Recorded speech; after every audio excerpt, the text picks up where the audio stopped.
there's thousands of spirit worshippers in only different societies of spirit worshippers in this world. But he says we are the elite. We know the real truth about the Master and his angels. The Master's grain plane for harvesting the nations, for harvesting the multitudes of the earth into his cause, just before the close of the great controversy between the forces of good and evil. So we continued, and after we expressed ourselves that we're deeply interested to know more about the activities of spirits. And he said it's going to be done in a unique manner. This grand plan is going to take people are going to eat the stuff. Because he says spirits, demon spirits, will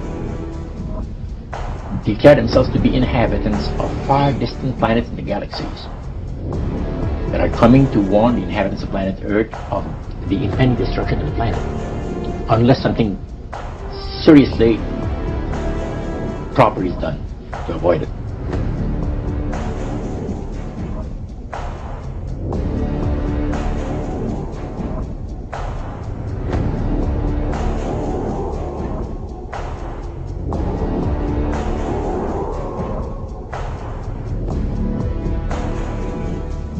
Masonic mind control, that the alchemical managers have bred over a millennia, over 1,000 years. They said they bred a human race that is most wretched, stupid, and ignorant. It's so unrivaled in thousands of years. He said these blind slaves say they are free and highly educated, even as they march behind, notice this word, signs. Have you ever taken time to analyze a sign or a billboard or a logo? He says a medieval peasant would have run away in panic-stricken terror from the signs that modern man embraces.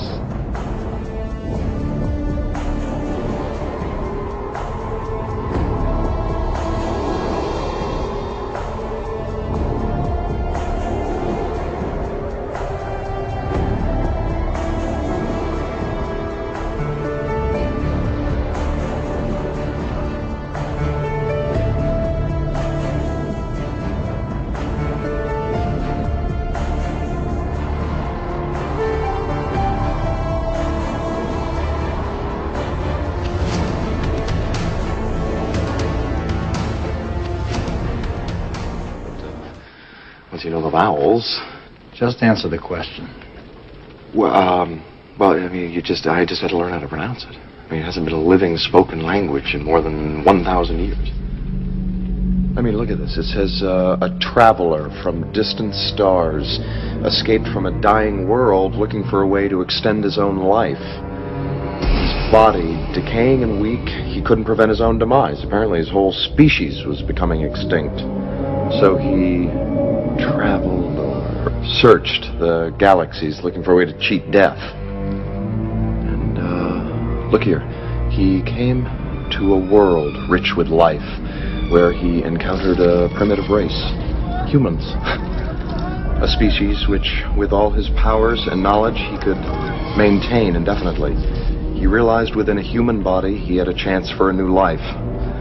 Now, he apparently found a young boy. It says, as the frightened villagers ran, night became day.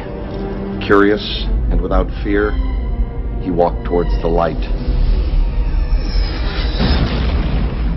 Ra took him and possessed his body like some kind of a parasite looking for a host. And inhabiting this human form, he appointed himself ruler. He used the Stargate to bring thousands of people here to this planet as workers for the mines, just like the one we saw. This mineral is clearly the building block of all his technology. With this, he can sustain eternal life. Now, something happened, where is it, back on Earth, a rebellion or uprising, and the Stargate was buried there. Fearful of a rebellion here, Ra outlawed reading and writing. He didn't want the people to remember the truth.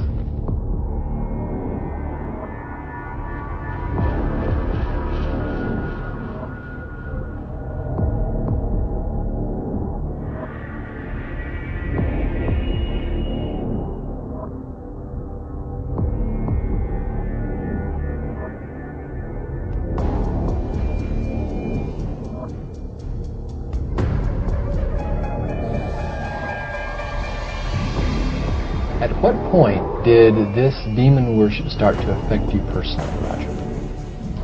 Well, it wasn't too long that the priest mentioned to us that the time had arrived for us to start trusting the spirits and give the spirits a chance to work for us. And there was a number of gifts that you could choose from. See?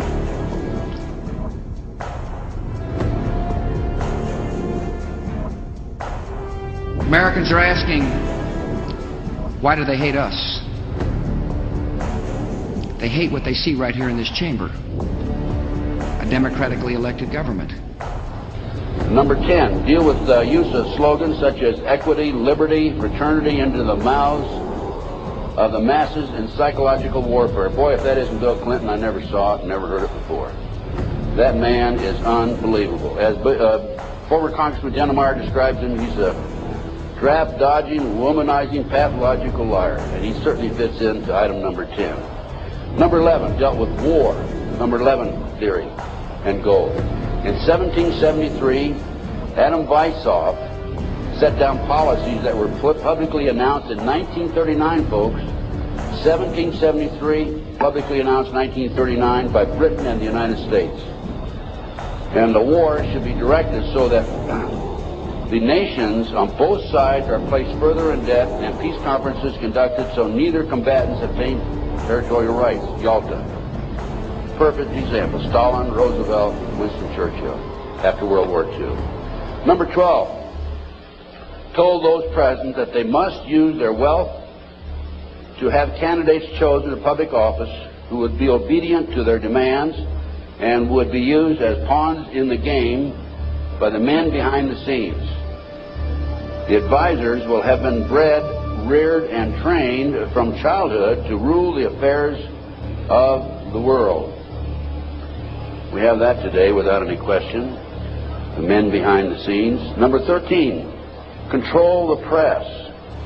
If you heard my lecture yesterday on Oklahoma City, I documented that the mainstream media is being controlled by the big power people, by the phony politicians, by the bureaucrats, without any question about it. Now a question. What have Herbert Hoover, Art Linkletter, Jack London, and Richard Nixon all had in common? Well, they've all been members of the exclusive all-male Bohemian Club in California, where every year at this time the elite from around the country get together for 2.5 weeks of fun and games. Among its members are businessmen like Leonard Firestone and Edgar Kaiser, and political figures like Gerald Ford, Henry Kissinger, William French Smith, and George Shultz. President Reagan, Vice President Bush, and Defense Secretary Weinberger are members of other camps. Richard Nixon is a Bohemian, and so are high-ranking executives of such companies as Eastern Airlines, Standard Oil of Indiana, and Bank of America. Privacy is one of the Grove's most cherished virtues. Members may not photograph, record, speak, or write about activities at the retreat. While many public officials are Grove members, the press is a distinctly unwelcome guest. We're from ABC News. Well, get back there. Can we talk to somebody in the... Get back there.